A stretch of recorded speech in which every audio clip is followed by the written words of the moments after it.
Me emër të Allahut, mëshirues dhe përdlimtar i madh. Elif Lam Ra. Këto janë ajetet e librit të Kuranit të qartë. Duke treguar madhështinë e librit të tij, Allahu i madhëruar thot Elif Lam Ra. Këto janë ajetet e librit, këtij Kuranit që qartëson gjithçka. Ajetet e këtij libri janë shpresat e kuptimeve më të bukura dhe qëllimeve më të larta që duhet të synojnë krijesat. Kurani është i qartë dhe sqarues i çështjeve të rëndësishme me fjalët e shprehjet më të bukura dhe argumentet më të këtjellta për çdo çështje. Kaq duhet të mjaftojë që krijesat të nënshtrohen e të jetojnë sipas Kuranit, të dorëzohen e të gjykojnë me ligjin e tij. Ata duhet ta pranojnë këtë libër madhështor me kënaqësi dhe me zemër të gatshme për t'i u bindur gjithçkaje që thot ai. Ndërsa ata që e refuzojnë këtë mirësi të pashëmbull të Zotit, duke u treguar mosmirnjohës, ata janë të humbur dhe shpërfillin të vërtetë. Do të vi dita që këta do të donin të ishin musliman, të dorëzuar e të nënshtruar ndaj një Zoti të vetëm dhe pasues të shpalljeve të tij, por do të jetë mohuesit do të dëshironin që të ishin musliman. Ata që nuk besojnë do të donin të ishin musliman. Kështu do të ndodhë në çastet e agonisë së vdekjes, kur të shfaqen shenjat e para të kalimit në ahiret. Në ato çaste më pas, të gjithë mohuesit do të dëshironin të ishin musliman, por tashmë kjo është e pamundur për ta. Ndërsa në këtë jetë ata janë të vetmashtruar, mendjem dhe një kryeneç. Lëri ata që të hanë dhe le të kënaqen dhe le t'i mashtroj shpresa, ata do ta dinë fundin. Le t'i gëzojnë, të mirat e kësaj bote dhe të kënaqen. Le të dëfrejen me shpresa të kota, askush nuk mund ta shpejtojë apo ta shtypër me vona fatin e vet. Atëherë, lëri ata të kënaqen dhe të argëtohen me kënaqësitë e kësaj bote. Kështu ata do të gjejnë preje dhe do të ushqejnë iluzione, të cilat do t'i pengojnë nga rruga e Zotit. Ata jepën pas kësaj bote sikur nuk do të largohen kur prej saj dhe harrojnë ahiretin se me vonë do ta kuptojnë. Me vonë do ta mësojnë e do të binden se kjo mënyrë jetese është e gabuar dhe kënaqësitë, pas të cilave jepen, janë kotësi e largëm nga qëllimi i vërtetë i kësaj jete. Veprat dhe planet e tyre në këtë botë do të ushkojnë kot, madje do të sjellin vetë dëshpërim.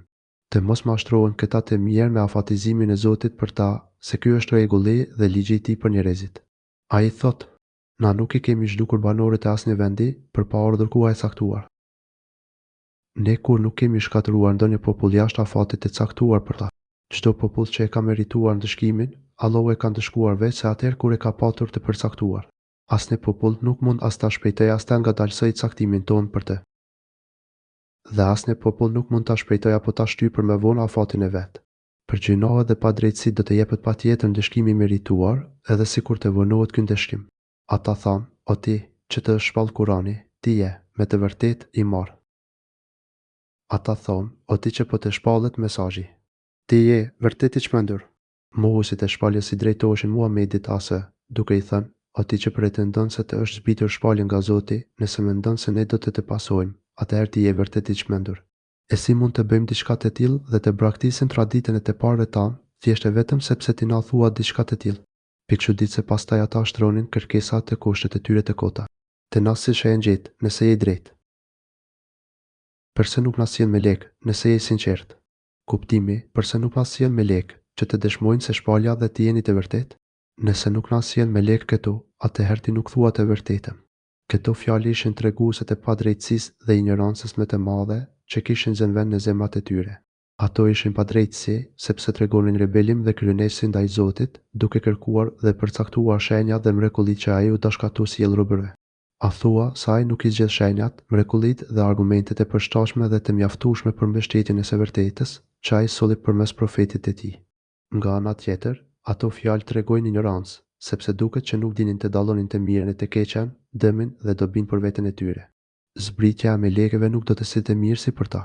Allahu i lartësuar i zbret me leket vetë me të vërtetën e sigurt dhe, me pas, ai nuk afatizon me asnjë pas mohimit të tyre dhe mos nështrimit për të punuar e jetuar si pas shpalljes së Zotit.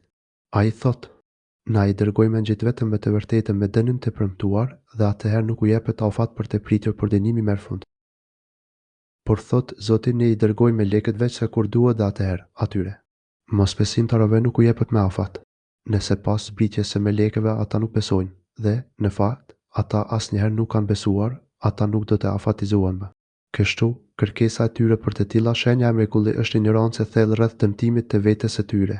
Në këtë mënyrë, ata veç po ja përshpejtojnë vetes shkatërimin, por nuk e kuptojnë. Ata nuk arrin të kuptojnë një fakt shumë të rëndësishëm me këtë çështje, imani nuk është në dorën e tyre, por në dorën e Zotit, që thot, edhe sikur t'u dërgonin meleket, t'i bënin të vdekurit t'u flisnin atyre dhe t'i t'u bënin të gjitha gjërat para tyre, ata përsëri nuk do të besonin, nëse Allahu nuk do të donte. Por shumica e tyre nuk e din të vërtetën. Enam 111. Nëse janë të sinqertë kur thonë se duan të besojnë, shenjat e mrekullitë e sjella të përgjithura prej Zotit janë mëse të mjaftueshme. Kurani madhështor është mëse i mjaftueshëm për të gjetur dritën e Zotit. Na, me të vërtetë, kemi shpallë Kuranin dhe, na, me të vërtetë, do ta ruajmë atë origjinalitetin e tij. Ne e shpallë mesazhin. Kuranin dhe sigurisht ne do të jemi mbrojtës të tij. Kurani quhet edhe liku kujtimi, sepse është kujtues dhe këshillues i mirë për çdo çështje dhe sqjellues e sqarues i tyre në formën dhe me argumentet më të plota.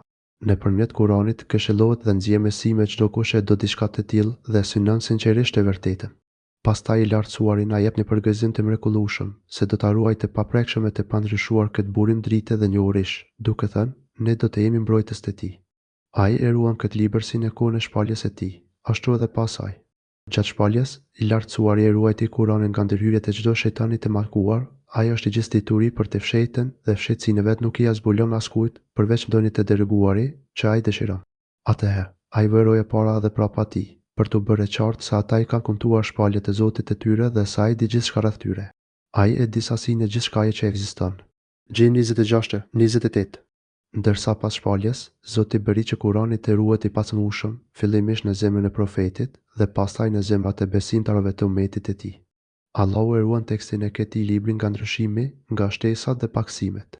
Po kështu, ai ruan edhe kuptimet dhe shpjegimet e këtij libri nga tërësimi e devijimi. Nëse dikush përpiqet që të shtrembërojë ose keq interpretojë ndonjë pjesë të Kuranit, Allahu i lartësuar ka bërë dietar që qartësojnë të vërtetën për njerëzit. Kjo ruajtje e shpalljes është ndër mirësitë më të mëdha të Zotit për besimtarët. Pjesë e saj është edhe ruajtja e bartësve dhe përhapësve të shpalljes nga armiqt. Allahu nuk i lejon armiqt që t'i poshtërojnë dhe mposhtin ata. Na, me të vërtetë, u kemi dërguar pejgamberët para teje, grupeve popujve të mëpashëm. Ne kemi quar të dërguar edhe në popujt e mëhershëm. Allahu i lartësuar i drejtohet profetit e tij të dashur, Muhamedit, për ta ngushëlluar rreth faktit që idhujtarët e refuzuan shpalljen e tij dhe njofton se kështu kanë vepruar edhe popujt e shkuar në shekuj të largët. Ai thotë: "Dhe asnjë pejgamber nuk ka urdhëruar që ata të mos talleshin me të. Por nuk ka ndodhur kur që atyre të ketë shkuar një i dërguar ata të mos jenë tallur me të. Në të gjithë popujt e shkuar, Allahu i madhruar dërgoi profetë, por sa herë që profetët i ftonin në rrugën e drejtë, njerëzit talleshin. Ja, kështu na fusim taljen në zemrat e mëkatarëve. Kështu e fusim atë mosbesimin në zemrat e keqbërësve. Ata thoshin, neve na kanë qenë bllokuar sytë, madje kemi qenë të magjepsur. Kështu, Allahu i lartësuar bënte që zemrat e tyre të mos e pranonin të vërtetën. Kjo ndodhte sepse ata ishin mujrimin, domethënë, të padrejtë, mashtruese, trillues kocirash, ndërsa zemrat i kishin të mbushura me mohimin e të vërtetës. Si pasojë, u verdhi ndëshkimi drejt nga i gjithë dituri dhe i urti.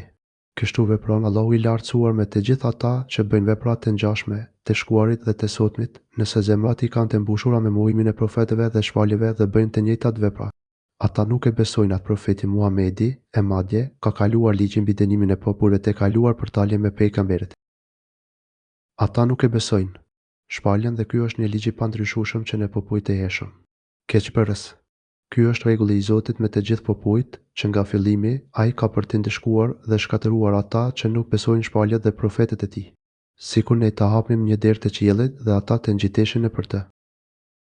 Edhe sikur ne tu hapnim atyre një derë në qiell, që ata të ngjiteshin vazhdimisht lart, edhe sikur atyre tu silleshin të gjitha mrekullitë, ata nuk do të besonin, por do të tregoheshin kryeneçe dhe mospërfillës. Do të thonin ata, syt na kanë qenë të mjegulluar, na jemi popull i magjepsur.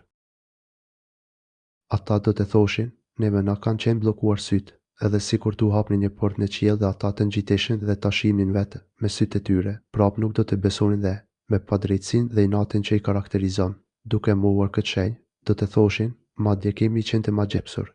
Jemi të dehur, po na bëjnë syt. Nga që është diçka që nuk e kemi parë kur më herët, mund të jemi magjepsur. Ky nuk është realitet, por është një magji që ka kapur syt tan. Kështu, të tillë njerëz kanë arritur një gjendje të tillë që do të mohonin edhe atë që e shohin me sytë e tyre, prandaj nuk ka shpresë për udhëzimin e tyre. Na kemi krijuar hyllësinë e qiellit dhe e kemi zbukuruar ato për shikuesin. Allahu i madhruar, duke na qartësuar se ai ka pushtetin absolut dhe mëshirë të madhe për krijesat e tij, thot: ne kemi krijuar rrugësh në qiell dhe e kemi zbukuruar për ata që e shikojnë me vëmendje. Allahu i madhruar i ka bërë yjet që të shërbejnë si shenja orientuese gjatë errësirës në tokë dhe në det. Përveç kësaj, Allahu i lartësuar e ka zbukuruar qiellin me yje duke i dhënë një pamje të manitshme. Qielli pa yje nuk do ta kishte kur atë pamje të mrekullueshme që i bën kundruesit e saj të meditojnë thellë, duke argumentuar në këtë mënyrë madhështinë, diturinë dhe urtësinë e atij që e ka krijuar. Dhe i kemi ruajtur nga çdo djalli i mallkuar. Ne e kemi ruajtur atë, qiellin prej çdo shejtanit të mallkuar, sa herë që ata përpiqen të dëgjojnë diçka në qiell, ndiqen nga shkëndija të zgjarta, dhe kështu qielli mbetet i ruajtur e i zbukuruar me yje që shërbejnë edhe si orientim. Qielli është i ruajtur në atë mënyrë që lajmet që zbresin prej tij të mos dëgjohen nga shejtanët e mallkuar. Përpos atij që vjen të dëgjuarën, arrin atë një flakë e dukshme. Por kushdo që i kap veshit diçka vjedhurazi, edhe atë kapin shkëndija të zgjarta. Ky është një përjashtim. Kështu, mund të ndodhë që ndonjë shejtan të përgjojë diçka, por atij i vije pas një shkëndijë e zgjartë për ta vrarë. Mund të ndodhë që shkëndija ta arrijë dhe ta vrasë atë shejtan që dëgjon ndonjë lajm të qiellit, pa arritur që ai t'ua përcjell lajmin mbështetësve të tij gjin. Por mund të ndodhë që, para se të goditet, ai të arrijë t'ua japë lajmin mbështetësve të tij, të cilët e përzihen atë me një që ngënjeshtra. Kështu, magjistarët ose falgjorët i argumentojnë mashtrimet e tyre, duke i përzier me këtë lajm të dëgjuar prej qiellit. Sigurisht, një gjë e tillë është lejuar të ndodhë nga Allahu i madhruar si sprovë për banorët e tokës dhe për t'u ndaluar besimtarët e vërtet nga ata që besojnë në falgjorët dhe shejtanët. Shp. Dhe tokën e kemi shtrirë dhe nëpër të kemi shpërndar malet e forta, dhe kemi bërë që në të zhvillohet çdo gjë në masa proporcionale. Ne e kemi shtruar tokën e shtruam dhe e zgjeruam, që njerëzit dhe kafshët e jetojnë në të dhe të përfitojnë nga të mirat e saj. Dhe kemi vendosur malet e forta të palëvizshme në të. Janë vendosur shtylla, pra, malet e mëdha, që, me lejen e Allahut të lartësuar, e ruajnë dhe e bëjnë tokën të qëndrueshme dhe kemi bërë që të prodhohen në të gjitha llojet e gjërave në masën e duhur. Allahu i lartësuar ka bërë që të mbinë në tokë bime pemë të larmishme, që janë të domosdoshme për jetën, si huma, ardhi, dritëra eti. Dhe kemi bërë për ju në të tokë sendet që u japin gjallëri dhe për ata që nuk i mbani furnizoni ju. Në të, ne krijuam mjetet e jetesës për ju dhe për ata, për furnizimin e të cilëve nuk jeni përgjegjës. Allahu i madhruar ka vendosur në tokë gjithçka që ndihmon jetesën e njerëzit. Ai mëson njerëzit se si të kujdeset për bujqësinë, blegërinë dhe çdo aftësi tjetër. Përveç kësaj, Allahu i lartësuar thot, dhe për ata për furnizimin e të cilëve nuk jeni përgjegjës. Allahu i lartësuar ju begatoi duke ju vënë në shërbimin tuaj shumë njerëz, kafshë dhe mjete, për t'i përdorur dhe për t'i arritur mirësitë që synoni, dhe nuk jeni ju që i furnizoni ata, por është Allah. Ai ju avuri ata në shërbimin tuaj dhe po ai i furnizon ata. Nuk ekziston asnjë send e që të mos gjendet ajo në thesanin ton, e nga ajo na japim vetëm atë sa është e nevojshme. Nuk ka asgjë që të mos e ketë burimin e pashtershëm te ne. Ne japim vetëm me masë të caktuar. Allahu i lartësuar është bërimi i të gjitha furnizimeve dhe i çdo lloj përkujdesi në gjithësi. Depotet e gjitha mirësive janë në dorën e Allahut, që ai jep kujt të doj dhe privon këtë të doj, sipas urtësisë dhe mëshirës së tij të gjerë. Çdo gjë, duke filluar nga pika e shiut dhe gjithçka tjetër, i urti dhe i gjithëmshirshmi e zbret dhe e përcakton me masë të qartë dhe të ditur. Me pas, nuk shtohet dhe nuk paksohet asgjë nga përcaktimi i urtit i Zotit. Na dërgoi me rërat për të fritnuar, e zbresim shiun nga qielli e ju kemi furnizuar me ujë, dhe depotet e tij ujit nuk gjenden tek ju. Ne i lëshojmë rërat mbarshtuese, ndërsa nga qielli lëshojmë shi, nga i cili pini nuk mund të juani burimet e tij. Allahu i lartësuar i nështroi rërat e mëshirës, të cilat i ngarkojnë rreth me ujë. Nga ky ngarkim vjen uji me lejen e Allahut dhe kështu furnizohet njerëzia, kafshët dhe tokat e tyre. Ky ujë depozitohet në tokë për të përmbushur nevojat e krijesave. E gjitha kjo ndodh me pushtetin dhe mëshirën e pakufishme të Allahut. Vërej me kujdes. Allahu i lartësuar thot, ndërsa nga qielli lëshojmë shi, nga i cili pini nuk mund t'i juani burimet e tij. Kështu, ju nuk mund ta depozitoni dhe ruani të gjithë ujin që bie prej qiellit, por është Allahu që e depoziton dhe pastaj ju nxjerr sërish përmes burimeve të shumta, si mëshirë e bamirësi për ju. Dhe, me të vërtetë, na japim gjallëri dhe vdekje, dhe vetëm na jemi trashëgimtar të përhershëm. Ne japim jetë e vdekje. Allahu i lartësuar është i vetmi dhe i pashoq në fuqinë për të sjellë në jetë krijesat dhe për t'ua marrë jetën, sipas ligjit që ai vetë e ka caktuar dhe ne jemi trashëguesit. Kjo ngjan me ajetin tjetër kuranor, nuk ka dyshim se ne e trashëgojmë tokën dhe gjithçka në të, dhe te ne është e armëja e tyre. Meriam 40. Kjo nuk është as pak e vështirë për Zotin, dhe vetëm na dim për ata që kanë qenë para jush, dhe vetëm na dim për ata që do të vinë pas jush. Nuk ka dyshim se ne dim për ata që ishin para jush dhe për ata që vijnë e pas. Zoti di për krijesat e para dhe për ato të fundit. Ai di se si ato ka ata pasi vdesin dhe si shpërbehen. Askush nuk mund ta pengojë Zotin që ato krijesa të tretura e të humbura në tokë t'i kthej përsëri me një krijim i ri dhe t'i grumbulloj para tij për të dhënë llogari. Dhe, me të vërtetë, Zoti yt do t'i tuboj, ai, me të vërtetë, është i plotëdijshëm dhe i gjithdijshëm. Zoti yt është ai që do t'i mbledhë të gjithë ata. Ai është vërtet i urtë dhe i ditur. Allahu i madhruar është i urtë, që e vendos çdo gjë në vendin dhe nivelin që i takon. Të gjithë do t'i shpërblejtë sipas veprave që kanë bërë. Nëse kanë bërë mirë, e mira do t'i gjej gjithmonë, e nëse kanë bërë keq, e keqja do t'i gjej. Zoti është i ditur, prandaj asnjë vepër e robërve nuk mund t'i fshihet atij.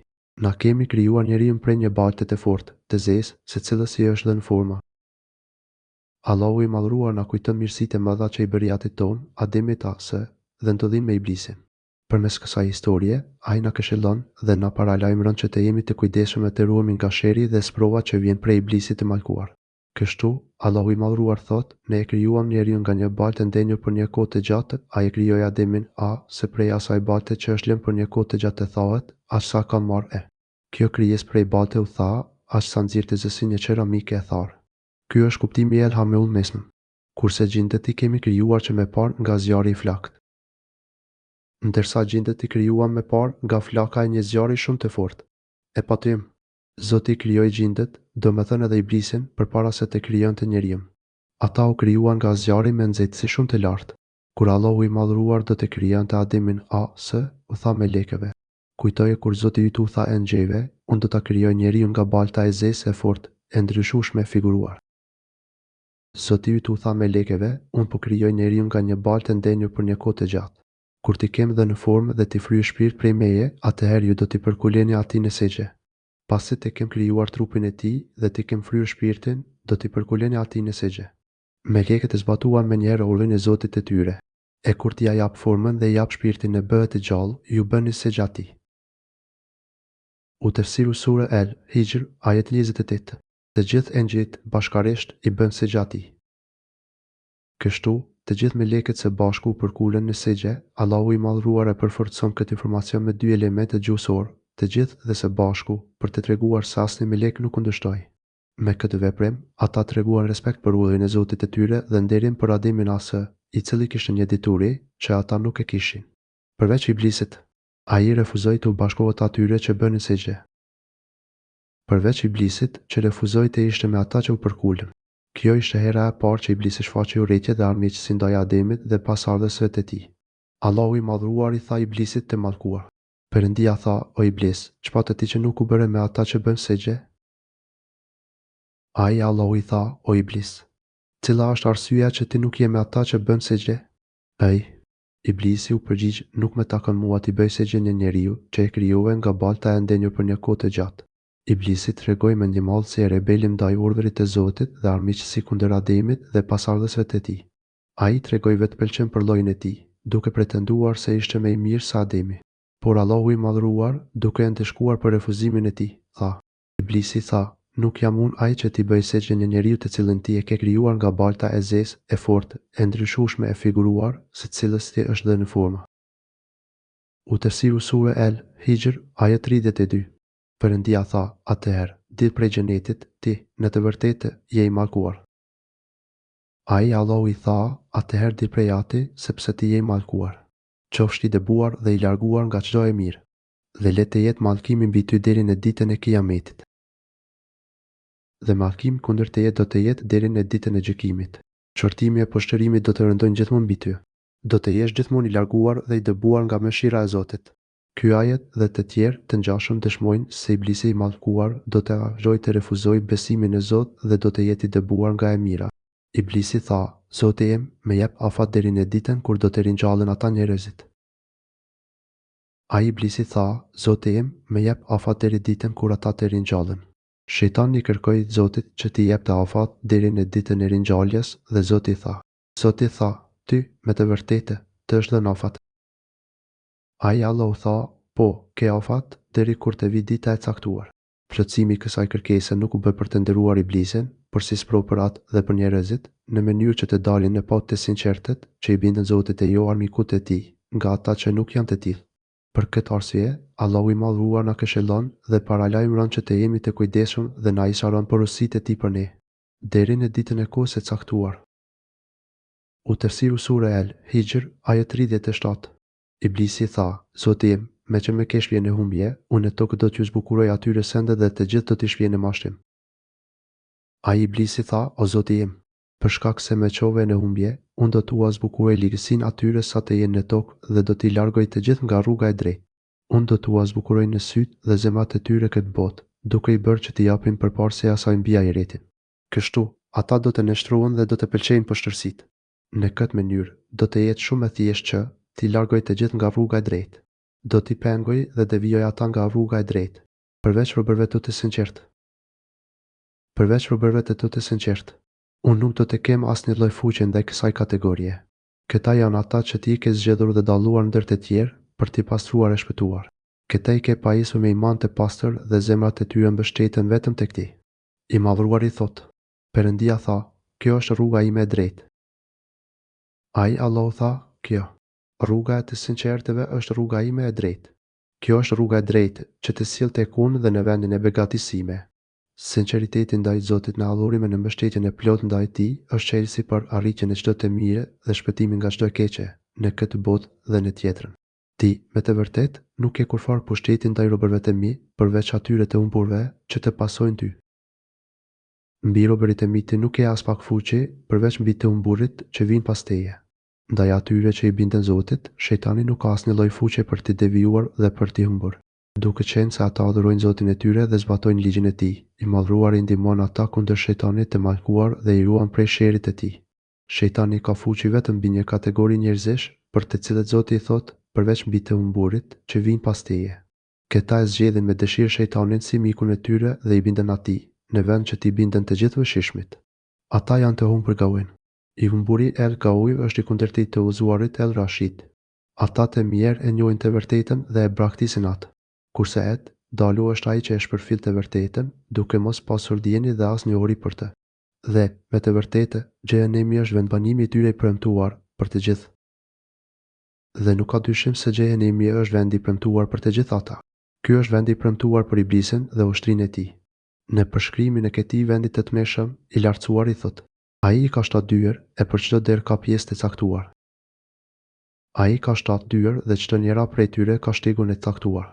Për gjynaqarët, portat e xhehenemit qëndrojnë njëra poshtë tjetrës dhe për çdo portë janë caktuar pasuesit e iblisit që do të futen aty në varësi të veprave të tyre.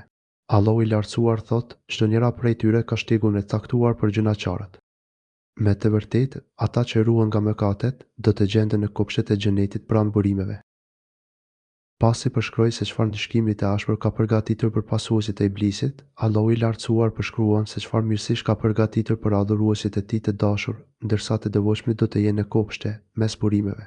Ata nuk do të lodhen dhe nuk do të nxjerrin kurrë prej tij. Ata janë të devotshmit, të cilët ruhen dhe nuk i binden shejtanit të mallkuar për të bërë gjunahe. Ata do të jenë në kopshte dhe mes burimeve. Këto kopshte janë zbukuruar me të gjitha llojet të pemëve dhe të bimësisë, me fruta të këndshme, të cilat i gjen në çdo kohë dhe pa ndërprerje. Në çaste të bukura kur të hyjnë në xhenet, atyre do t'u thuhet: Ju thuhet, hyni në to me përshëndetje dhe të siguruar prej frikës. Atyre do t'u thuhet, hyni në to, të shpëtuar e të siguruar. Ati jeni të shpëtuar nga vdekja, nga gjumi, nga lodhja, nga frika dhe nga shqetësimet. Ati nuk keni për t'u frikësuar se mos ju paksohen mirësitë. Nuk keni për t'u provuar me sëmundje, dëshpërime dhe me asnjë lloj pakënaqësie dhe shqetësimi. Dhe ne do ta shporim urrejtjen nga zemrat e tyre që kanë pasur më parë. Ata do të rrinë ulur si vëllezër në kanape koltuqe, njëri përballë tjetrit. Dhe ne do të heqim prej zemrave të tyre çdo ndjenjë urrejtje, ata do të jenë si vëllezër në shtretër dhe përballë njëri tjetrit. Zemrat tuaja do të jenë të pastra dhe të qeta nga zilia, urrejtja dhe armiqësia. Ato do të jenë të kulluara e brenda tyre do të ketë vetëm dashuri. Allahu i lartësuar thotë, e ata do të jenë si vëllezër në shtretër dhe përballë njëri tjetrit. Kjo tregon se banorët e xhenetit blidhen dhe vizitojnë njëri tjetrin.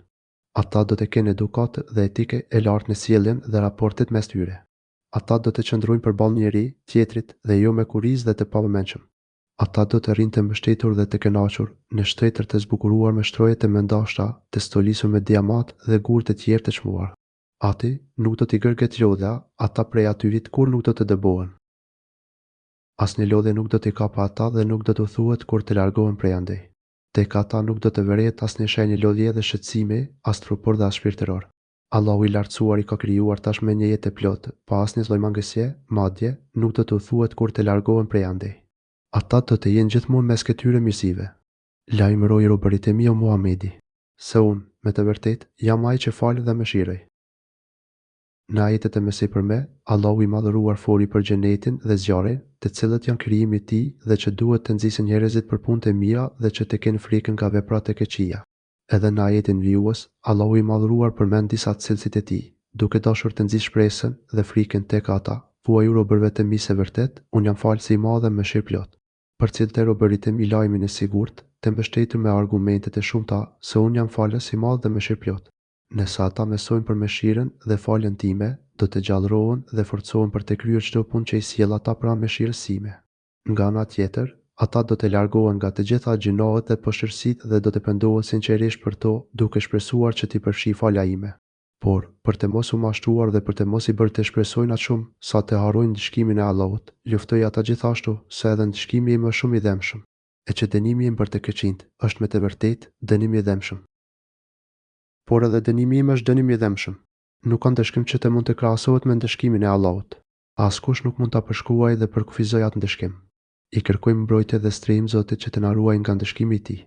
Nëse ata mësojnë se, atë ditë, askush nuk mund të dënojë si ai, askush nuk mund të lidhë me pranga si ai. Fexher 25, 26, atëherë do të tregohen gjithmonë të kujdesshëm dhe do të largohen nga çdo shkak i ndëshkimit të tyre. Kështu, zemra e tyre duhet të sillet gjithnjë mes frikës dhe shpresës, duke kujtuar si shpërblimet, ashtu edhe kërcënimet. Sa herë që zemra mediton për mëshirën e Zotit, faljen e tij të gjerë, bujarinë dhe për kujdesin e tij të pashëmbullt, do të linë nxitja për punë të mira dhe qetësia, që vjen nga shpresa për faljen e gjunave.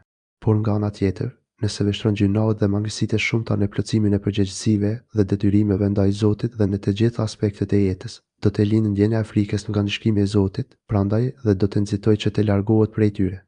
Dhe lajmëroi për mysafirët e Ibrahimit.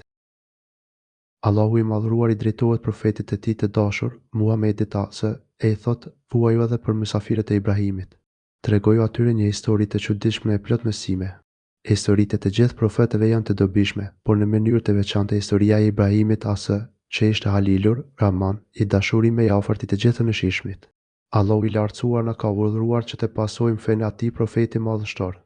Miq që e vizituan Ibrahimin ishin 2 melek, të cilët Zoti i nderoi duke i bërë vizitor në shtëpinë e Ibrahimit kur hyn tek ai dhe thanë: "Selam." Ibrahimi tha: "Na po frikohemi nga ju." Ata hyn tek ai dhe thanë: "Selamën." Ai tha: "Po na trembni kështu." Kur hyn në shtëpinë e profetit Ibrahimi, melekët e përshëndetën me selam. Ibrahimi, duke menduar se ata ishin thjesht udhëtarë e mysafir, nxitoi t'u piqë një viç të majm për t'i nderuar. Megjithatë, kur pa që ata nuk e prekën ushqimin, profeti Ibrahimi u trëndisi nga kjo sjellje, prandaj tha: "Po na trembni kështu." Por ata thanë: "Mos u friko se na po të sjarriqojmë ty me një djalë të dishëm." Ata i thanë: "Mos u tremb, sepse ne kemi ardhur të të japim lajmin e mirë për një djalë të ditur." Melekët e përgëzuan për lindjen e Isakut Se pari, zjarri që ishte se i linduri do të ishte djalë dhe, se dyti, ky djalë do të ishte shumë i ditur. Ndërsa në një ajet tjetër thuhet, ne e gëzuam atë me Isakun, pejgamber dhe prej të mirëve. Safat 112. Duke u çuditur nga ky zjarriç, Ibrahimi Ibrahimi tha: "A mos vallë do të më sjarriqoni tani, kur më ka goditur pleqëria? Me çka do të më sjarriqoni mua?"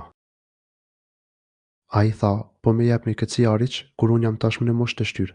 Pi çuditse atëherë, ç'është ky përgëzim kështu? Pi çuditse si më përgëzoni me fëmijë, kur un jam plak dhe në këtë moshë nuk kam më shpresë për fëmijë. Pi çuditse duke qenë se shkaqet normale për t'u bërë me fëmijë janë tashmë të pamundura, është e çuditshme kjo që më thoni ju. Por melekët ata thanë, na do të sjarriqojnë ty me një të vërtetë që do të realizohet e mos u bën shpresë humbur. Ata thanë, ne po të përgëzojmë për diçka që është e sigurt, prandaj ti mos u tregoj pa shpresë. Ne po të themi diçka që është absolutisht e sigurt, sepse Allahu i Madhëruar ka pushte për gjithçka. Në menjë të veçantë mbi ju, o familje e zgjedhur, ka zbritur mëshira dhe begatia e Zotit. Për këtë arsye, mos u çuditni as pak me mirësinë e bujarinë e Zotit mbi ju dhe mos u bëni të pashpresë. Mos u bëni nga ata që u duket larg e mira dhe arritja e saj. Përkundrazi, vazhdoni të shpresoni të mirën dhe bujarinë e Zotit në dhuratat, për kujdesin dhe mëshirën e tij. Atëherë, Ibrahimi asë ju përgjigj. Ibrahimi tha, kush mund ta humbë shpresën nga mëshira e Zotit e vet, përpos atyre që janë të humbur. Ai tha, askush nuk e humb shpresën në mëshirën e Zotit e vet, përveç atyre që janë të humbur. E dalon janë ata të humbur, të cilët nuk kanë dituri për Zotin dhe për pushtetin e tij absolut. Por ata që Zoti begatoi e nderoi me udhëzimin, diturinë e dritën e tij, dëshpërimi nuk mund të gjejë vend në zemrat e tyre. E si mund të humbë shpresën ai që di rreth mëshirës së Zotit dhe mënyrave të shumta që ajo vjen tek krijesa. Pasi dëgjoi këtë lajm të mirë, Ibrahimi e kuptoi se ata ishin dërguar nga Zoti me një mision. Dhe pyeti Ibrahimi, çfarë është qëllimi juaj, o të dërguar? Ai tha, cili është qëllimi juaj, o të dërguar? Te Allahut. Ibrahimi pyeti meleket, cili është misioni për të cilën jeni dërguar? Ata thanë, na jemi dërguar të një popull mëkatar. Ata thanë, ne jemi dërguar për një popull të zhytur në poshtërsi. Ligësia dhe shkatërimi që ata përhapin kanë arritur kulmin, prandaj ne jemi dërguar që t'i ndihmojmë. Përpos familjes së Lutit që nuk janë mëkatar. Na do t'i shpërtojmë të gjithë ata anëtarët e familjes së Lutit. Me përjashtën të familjes së Lutit që do t'i shpëtojmë të gjithë përveç gruas së tij. Nga ky ndeshkim do të shpëtojnë vetëm Luti dhe familja e tij. Të tu bën të përjashtëm gruaja e Lutit, sepse i gjithë dituri dhe i urti e përcaktoi që ajo të mbeti me të ndeshkuari. Luti dhe familja e tij do të shpëtohej nga ai ndeshkim i tmeshëm. Ibrahimi se kërkoi që të shihej edhe një herë çështja e ndeshkimit të saj, por përgjigjja ishte, ne vendosëm që ajo të mbeti me të dënuarit. Kështu, mysafirët u larguan nga shtëpia e Ibrahimit Kur shkuan me pas të shtëpia e Lutit, ai u tha të dërguarve, përveç gruas së tij, për atë, na kemi caktuar dënim, të cilën do ta shijojë ajo. U tefsiru sure El, Hijr, ajet 59. Dhe, kur të dërguarit erdhën te Luti. Kur të dërguarit shkuan te shtëpia e Lutit, ai u tha, ju jeni njerëz të panjohur. Domethënë, nuk ju njoh kush jeni. Luti tha, ju me të vërtet jeni njerëz të panjohur. U tefsiru sure El, Hijr, ajet 61. Ata thanë, jo, na të kemi sjellur atë në të cilën ata mohuesit nga populli i dyshojnë. Ata thanë, kemi ardhur tek ti për të përmbushur atë që ata dyshonin. Ne po sjellim dëshkimin që ata nuk e besonin dhe injoronin. Ata të morin ty, kur i kërcënoje që të largoheshin nga poshtërsitë që bënin. Të sjellim atë që do të ngjajë me siguri, e ne, me të vërtetë, jemi të sinqertë. Te kemi sjell të vërtetën dhe ne themi të vërtetën. Ne po të sjellim lajmin për ndëshkimin e tyre, që nuk është shaka, por është një dënim shumë i tmeshëm. Ne po themi të vërtetën. Me pas, melekët i dhanë udhëzime se si Luti duhet të vepronte. O thot ti me familjen tënde, në një kohë të natës, e shkoti pas tyre, askush prej jush të mos shikoj prapa, por vazhdoni në drejtin të udhëruar. Prandaj ti di me familjen tënde pasi të kaloj një pjesë e natës dhe arri pas tyre. Asnjëri prej jush të mos shoh pas të shkoni ande nga të udhëroheni. Gjatë natës, kur të gjithë të jenë në gjumë, largohu nga ai vend së bashku me familjen, pa ju vënë re kush. Kujdes. Askush të mos e kthej kokën pas, por nxitoni të largoheni sa më shpejt nga ai vend, ku do të zbresë ndeshkimi i tmeshëm i Zotit të plotfuqishëm. Ata, gjithashtu, e porositën, shkoni ande nga të udhëroheni. Kështu, me sa duket, me ta ishte një udhërfyes që i drejtonte se nga duhet të shkonin. Dhe ne, ja kemi shpallur atij, atë që do të ngjajë, që ata të gjithë, deri në të mbramin, do të zhduken në agim. Dhe ne i kuntuam atij atë që do të ndodhte. Zhduke atyre, gjinaqarëve, deri tek e fundit, do të bëhej në mëngjes. Luti u njoftua për vendimin e prerë dhe të pafyeshëm se, në agim, atë vend do ta përfshinte një ndëshkim që do të shfaroste të gjithë banorët e tij. Dhe erdhën të gëzueshëm banorët e qytetit. Banorët e qytetit shkuan tek ai gjithë gëzim, duke njoftuar njëri tjetrin. Për mysafirët e Lutit. Ndërkohë banorët e qytetit, që kishin dëgjuar se dy djem bukurosh kishin mbujtur te Luti, rapuan drejt shtëpisë së tij, duke lajmëruar me kënaqësi njëri tjetrin. Ata po planifikonin që t'i përdononin dhe që nderonin vizitorët fytyrë ndritur. Me të vajtur te shtëpia e Lutit, i kërkuan atij të dorëzonte dy djemt mysafir. Lutja se, duke dashur t'i mbronte miqtë e vet, u kërkoi njerëzve të arsitonin, duke thënë: Luti tha, këta janë mysafirët e mi, andaj mos më tupëroni. Ai u tha, këta janë mysafirët e mi, prandaj mos më tupëroni. Keni frikë Allahun e mos më poshtëroni. Keni frikë Zotin për poshtërsinë që doni të bëni. Në mos paçi frikën e Zotit, atëherë po ju kërkoj që thjesht e mos më tupëroni para miqve të shtëpisë sime, nëse jeni njerëz që kuptoni. Thjesht tregohuni të njerëzishëm dhe të arsyeshëm dhe mos e kryeni këtë krim të tmeshëm. Por ata u justifikuan vetëm për argumentin e dytë të lutit, pra për anë njerëzore dhe jo për frikën ndaj Zotit. Dhe duajuni Perëndis dhe mos më poshtëroni mua. U tefsiru sure El, Hijr, ajet 68. Ata populli i lutit thanë, a nuk të kemi ndaluar në aty që të pranosh mysafir? Ata i thanë, a nuk të kemi thënë që të mos përzihesh me njerëz? Kuptimi, ne të kemi ndaluar që të presësh mysafir në shtëpinë tënde. Luti tha, ja këto vajzat e popullit tim. Nëse doni të bëni çka synoni, martoni me to. Ai tha, ja ku janë bijat e mia, nëse doni. Për martesë. Por ata nuk u kushtuan as pak rëndësi fjalëve së tij. Për këtë arsye, Allahu i lartësuar i drejtohet profetit Muhammed se: O Muhamedi, pasha jetën tënde, me të vërtetë, ata janë derë në iluzionet e veta. Betohen për jetën tënde. O Muhammed, nuk ka dyshim se ata ishin humbur në dejen e tyre. Ajo ishte deja e epshit për të kryer poshtërsinë. Aq të dehurishin, saqë nuk u bënte përshtypje asnjë qortim. Por dy mysafirët i shpjeguan lutit se ata ishin melek të dërguar nga Zoti. Atëherë, profeti Lut u çliua nga anthi që ndjente dhe u përkushtua të zbatante urdhrin e Zotit të tij, për t'u larguar natën së bashku me familjen. Në këtë mënyrë, Allahu i lartësuar e shpëtoi profetin dhe familjen e tij, ndërsa për banorët e atij vendi thot: Dhe ata i kaplojnë një zej tmeshëm kur lindir dielli. Në kohën e lindjes së diellit, ata i përfshiun një ushqim të mëshme. Ndëshkimi arriti kulmin në kohën e lindjes së diellit. Allahu i lartësuar shpjegon: Dhe ne kemi bërë që ajo që gjende i lartë të bie poshtë, duke lëshuar në ta si shigur shprejt dhe u të pjekur. Dhe ne i përmbysëm qytetet dhe lëshuam mbi tareshje si deltin e pjekur. Allahu i madhuar e përmbysi qytetin, duke e kthyer të gjithin kokë poshtë dhe, përveç kësaj, dhe lëshuam mbi tareshje si deltin e pjekur. Urët goditën dhe vranë të gjithë ata që largueshin nga qyteti. Allahu i lartësuar thot: Këto, me të vërtetë, janë argumente për ata që vëzhgojnë me kujdes. Në gjithë këto, ngjarja ka argumente për ata që kuptojnë. Ka argumente për ata që mendojnë thellë rreth këtyre ngjarjeve për të urtët dhe për njerëzit e mprejtë që dinë të nxjerrin mesazhin e duhur. Këta e kuptojnë mirë se, kushto që ka guximin dhe patopsinë që të bëjë të tilla poshtërsi ndaj Allahut të lartësuar dhe sidomos atë fëllëqësi që bënte populli i shënuar i lutit, Allahu i lartësuar ka përtidhur ndëshkimin me poshtrues dhe me të dëmshëm.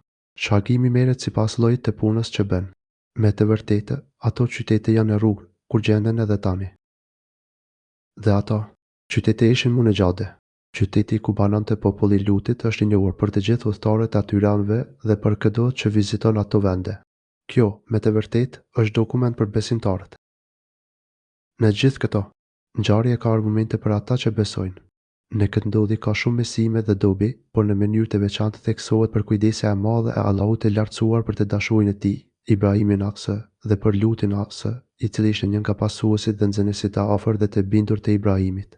Për këtë arsye, kur Allahu i lartësuar vendosi ta shkatëronte popullin e Lutit me ndëshkimin e merituar, i uroi melekët e tij që fillimisht të shkonin te Ibrahimi a.s., ta përgëzonin për lindjen e një djali dhe ta njoftonin për misionin e tyre. Ibrahimi a.s. u përpoq të polemizonte me mysafirët rreth çështjes së shkatërimit të qytetit, por ata e bindën atë me argumente nga Zoti, duke ia qetësuar zemrën. Kështu kujdes Allahu i lartësuar për Ibrahimin a.s., duke e qetësuar për atë që do të ndodhte. Po kështu kujdes Allahu i lartësuar edhe për Lutin a.s., duke qenë se bëhej fjalë për shkatërimin e popullit të tij. Ndoshta Luti do të ndjente keqardhje dhe dëmshuri për ta. Atëherë, Allahu i lartësuar bëri të mundur disa shkaqe që Luti të ndjente zemërim dhe urrëtie për ta, aq sa po i duke largohej ndëshkimit të tyre, edhe pse Allahu i lartësuar i tha: "Afati i tyre është mëngjesi." A nuk është afër mëngjesi? Piçuditse kur Allahu i lartësuar vendos për të shkatëruar një vend, atëherë në atë vend, fillimisht, do të shtohet ligësia dhe të provet me kalimin e kufive. Pas këtyre, pritet dëshkimi i dhimbshëm dhe i meritueshëm. Por, edhe banorët e Ekës kanë qenë zullumqarë.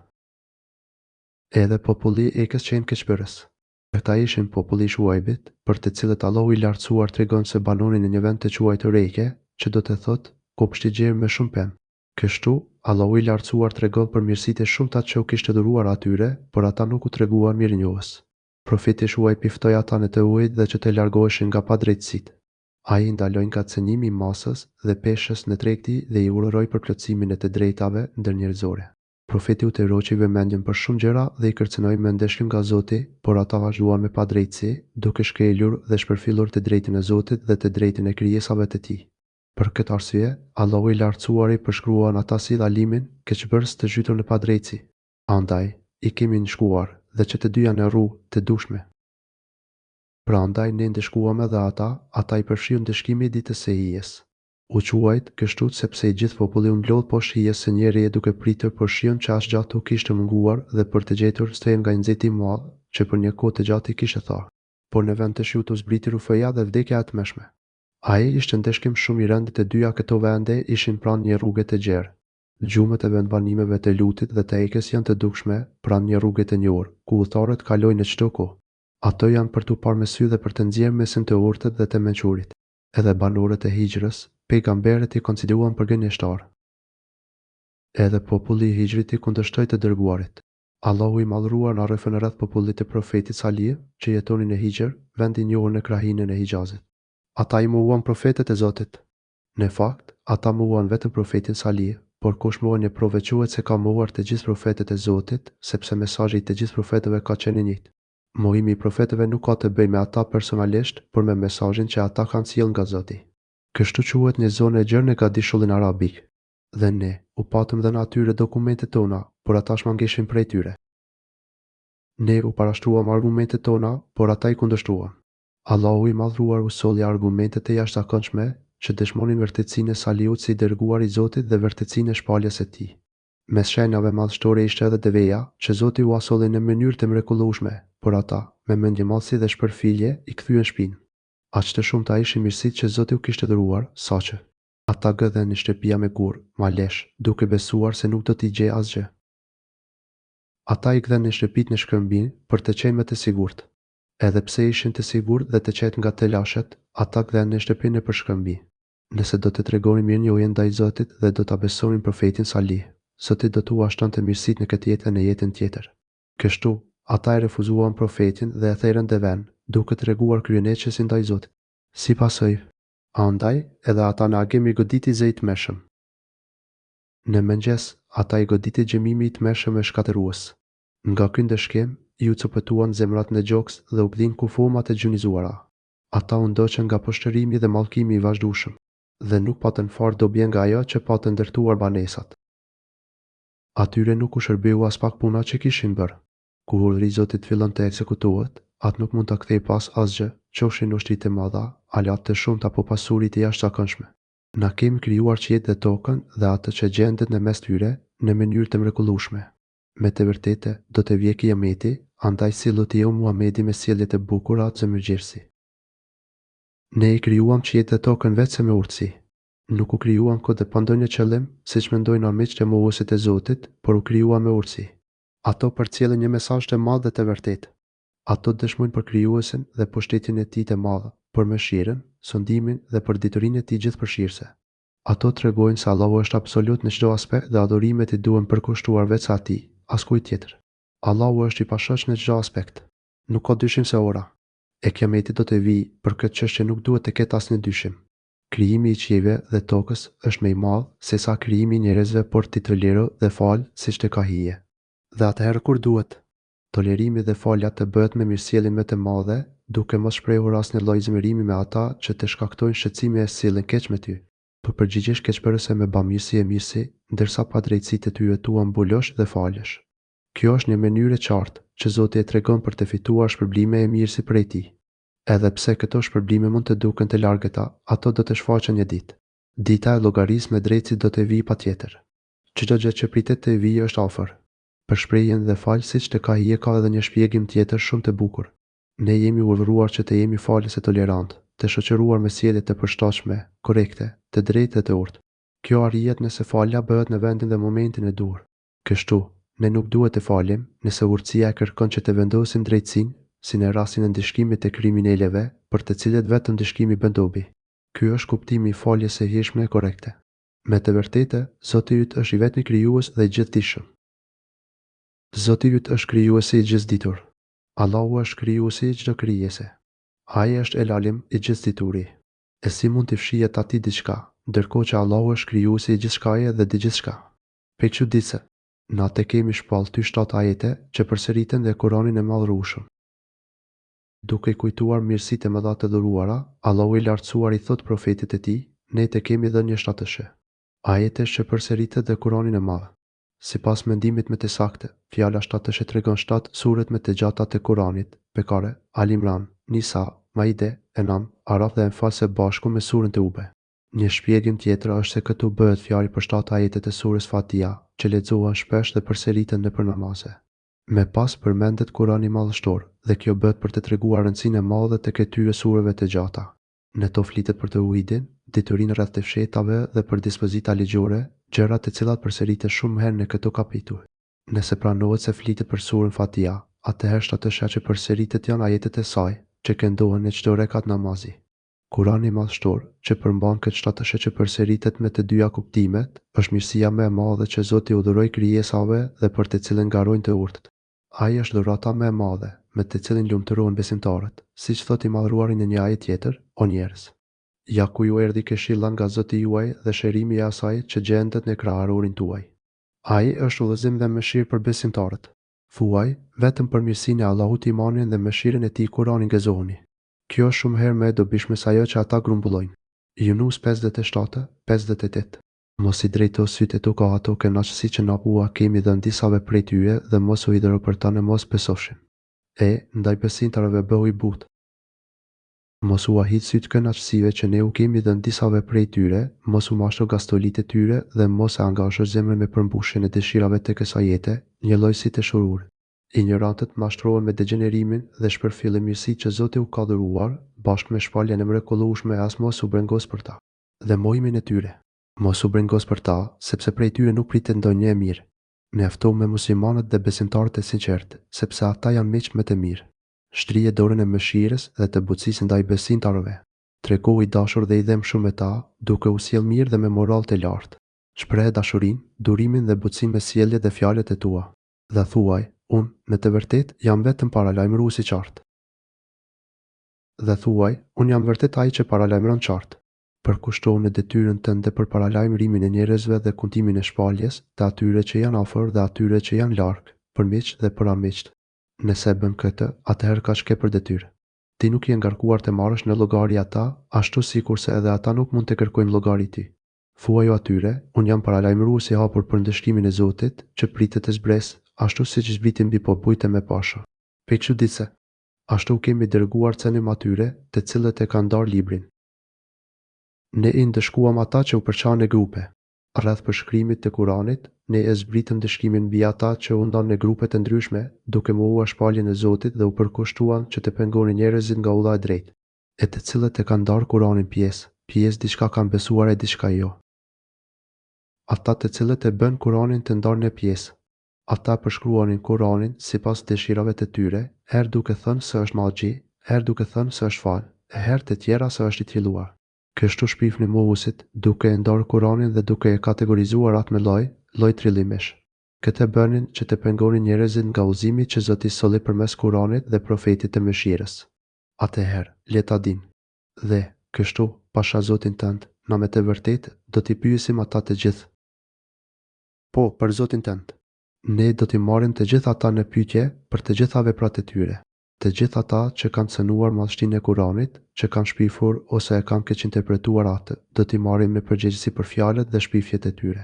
Ky është një kërcënim me paralajmërim për ata që të mos vazhdojnë në atë rrugë.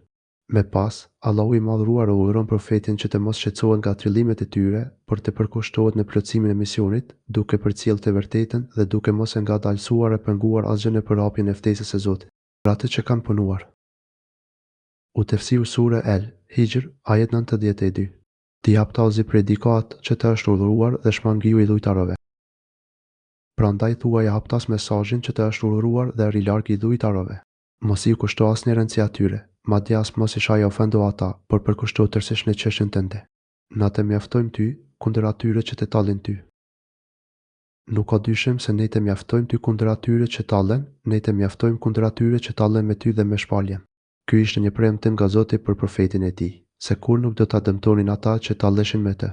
Mjaftonte Allahu si mbrojtës i tij, sepse Allahu do t'i ndeshkonte tallësit me forma të ndryshme. Dhe kështu ndodhi në realitet.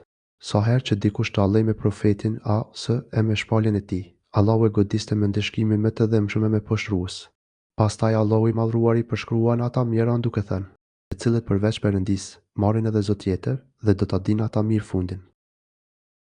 Kundër atyre që i shoqërojnë Allahut zot tjetër, ata mjeran, ashtu sikur se shpifin kundër teje, o i dërguar i Zotit, po ashtu kanë patërpësin të shpifin për Zotin, duke trilluar se ka zotat e tjerë bashkë me të.